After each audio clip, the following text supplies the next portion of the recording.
നമ്മൾ പഴയ ആൾക്കാരല്ല, സെലിബ്രിറ്റികളാണ്. റീൽസ് ചെയ്യുന്നവർക്ക് എന്തോന്ന് നാണോടി. ഇങ്ങനെ നിൽക്കാതെ വല്ല വെള്ളോ ചായോ എടുത്ത് അടിച്ച് നീയും എന്തായാലും ഇത്രയും പെട്ടെന്ന് വൈറലാവുന്നില്ലേ?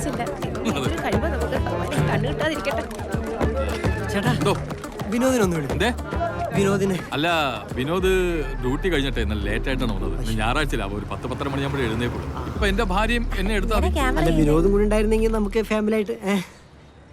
വിനോദിന്റെ പേരൊക്കെ എങ്ങനെ പഠിച്ചാന്ന് എനിക്കറിഞ്ഞു. ഒരു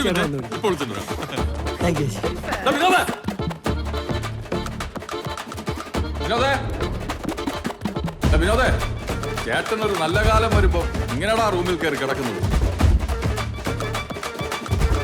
വിനോദേ സംഭവം വൈറലായി. ഏഷ്യാനെറ്റ്, 24 നമ്മളെ റിപ്പോർട്ട് എല്ലാരും താഴെ വന്നിട്ടുണ്ട്. എന്റെ റീൽസ് വൈറലായി. ഞാൻ ഫേമസ് ആണ് ഇപ്പൊ. നീ വാങ്ങട്ടെ, നമുക്ക് പറയാലോ ശ്രീരാജിന്റെ അനിയനാണെന്ന്. എന്റെ വയറ് ഇനി BBC കൂടെ വരുള്ളൂ, ബാക്കി എല്ലാവരും എന്റെ അനിയൻ.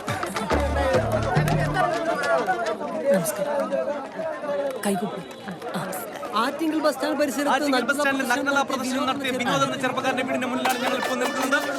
ഇതാണ് വിനോദ്. പറയൂ വിനോദ്, എന്താണ് പറയാനുള്ളത്? വിനോദ് ഈ നഗ്നതാ പ്രദർശനം അവിചാരിതമായി സംഭവിച്ചതാണോ അതോ വൈറലാകാൻ വേണ്ടി താങ്കൾ മനഃപൂർവ്വം ചെയ്തതാണോ? നഗ്നതാ പ്രദർശനം ഞാനോ?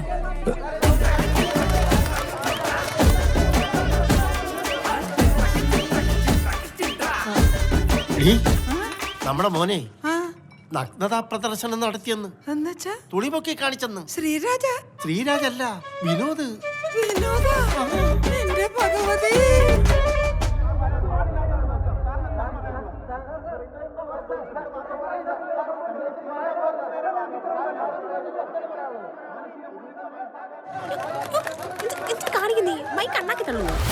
വിവാഹപ്രായം കഴിഞ്ഞിട്ടും പെണ്ണ് കിട്ടാത്തതിന്റെ പ്രതിഷേധമാണോ ഇത്? ചികിത്സയല്ലാതെ ഇതിന് മറ്റൊരു പ്രതിവിധിയുമില്ല എന്നാണ് എനിക്ക് പറയാനുള്ളത്. ഇതൊരു സിനിമയുടെ ഭാഗമായിരുന്നെങ്കിൽ ഉറപ്പായും ഇതിന് A സർട്ടിഫിക്കറ്റ് കിട്ടിയേനെ. ഇത് പാരാഫീലിയ എന്ന മനോരോഗ പട്ടികയിൽ വരുന്ന ഒരുതരം എക്സിബിഷനിസമാണ്. PSC ടെസ്റ്റ് എഴുതി സർക്കാർ സർവീസിൽ കയറിയ ഉദ്യോഗസ്ഥൻ പെരുമാറുന്നത് ഇങ്ങനെയാണെങ്കിൽ ടെസ്റ്റ് എഴുതാതെ കയറിയവരുടെ അവസ്ഥ എന്തായിരിക്കും? KSRTC കംഫർട്ട് സ്റ്റേഷനിലെ ലേഡീസ് ടോയ്ലറ്റിൽ അതിക്രമിച്ച് കയറിയ യുവാവ് നടത്തിയ നഗ്നതാ പ്രദർശനം കേരളത്തെ ഒന്നാകെ ഉത്കണ്ഠയിലാക്കിയിട്ടുണ്ട്. നമ്മുടെ റിപ്പോർട്ടർ സുനിൽ ലൈനിലുണ്ട്. വിനോദ് എന്ന ചെറുപ്പക്കാരൻ സാമൂഹിക പ്രതിബദ്ധതയുള്ള ഒരു ഗവൺമെന്റ് ഉദ്യോഗസ്ഥനായിട്ട് കൂടിയും ഇത്തരത്തിലുള്ള ഒരു പ്രവൃത്തി അത് സമൂഹത്തിന് തന്നെ വളരെയധികം ദോഷകരമാണ്.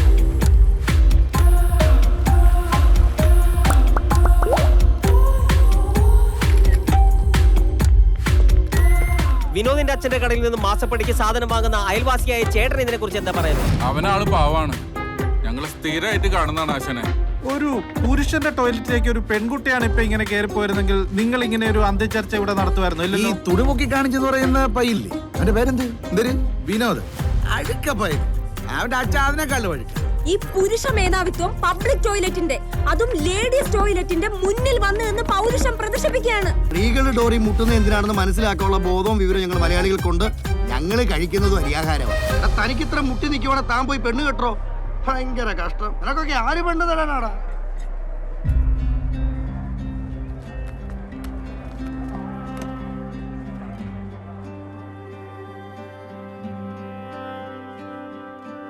ഈ വഴിയേ ഇനി ഞാൻ തനിയേ